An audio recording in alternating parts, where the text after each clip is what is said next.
Do you think that this is being done with a strategy knowing that AI is about to completely disrupt society? Yes. I believe, this is what I believe. I believe no one, for example, no one's trying to get anyone in this country to own a house. No, people pay lip service to the idea, but there's a lot of people now, a lot of them are my age, who have never owned a home and never will. And no one's wants them. They've forgotten what owning a home feels like. They've forgotten what it feels like to like have a yard where you can invite people over and drink a glass of wine and smoke a cigar and watch a game. And they live in a little apartment. They type, they're on a MacBook. They're getting radicalized in any direction. They're upset.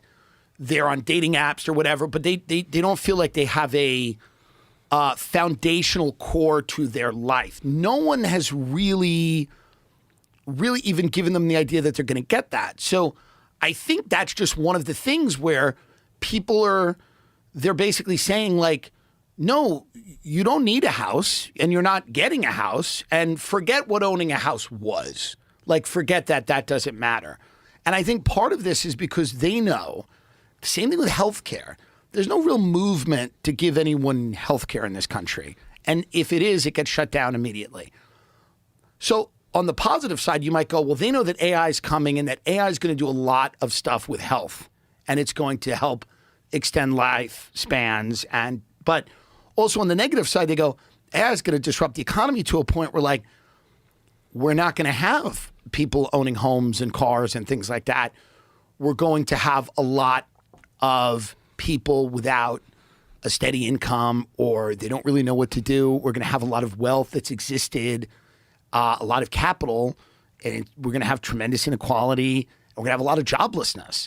So for sure, I think that they're preparing for that. I mean, there's no way you can look at the landscape, because they're selling the country off for parts.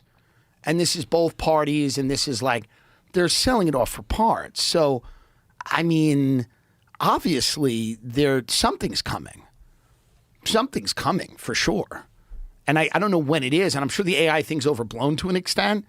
And I think so much of our GDP depends on it that a lot of these companies are lying. But Anthropic's these are creepy companies, I mean, they're just creepy. Well, the amount of power Yeah. that tech companies have in general Totally. is unprecedented. There's never been corporations. I mean, unless you go back to like the East India Corporation that, you go back in the day right. where they had like an enormous army. Right. Totally. And they took over India and Pakistan. And but if you look at what they're doing, it's very different than that. Other than the army part, what they have is robot armies. And then they have AI, which Elon just recently said is going to be like 1 million times smarter than the smartest human that's ever lived. Right. Like, this is the goal. The goal is to create literally a digital god. And it's going to be controlled by not us, not the collective human race. It's going to be controlled by a select few group of people. And that's weird. And we're just trusting them.